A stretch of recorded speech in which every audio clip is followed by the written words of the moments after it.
So we are asked to find the inverse derivative of f of x at 2, given that f of x is equal to x cubed plus 2x minus 1.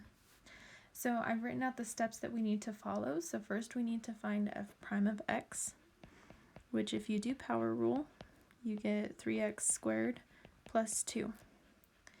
So this number right here, this is technically our b. So we need to set the original function equal to b in order to find a.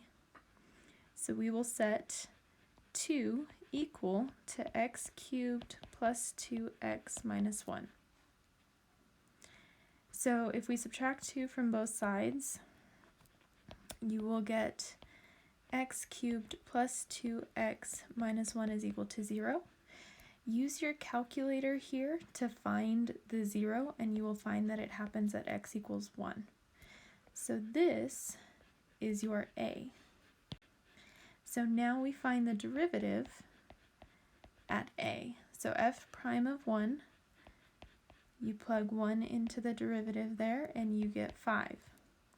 So the derivative of the inverse is 1 over f prime of that a value. So we have 1 over 5.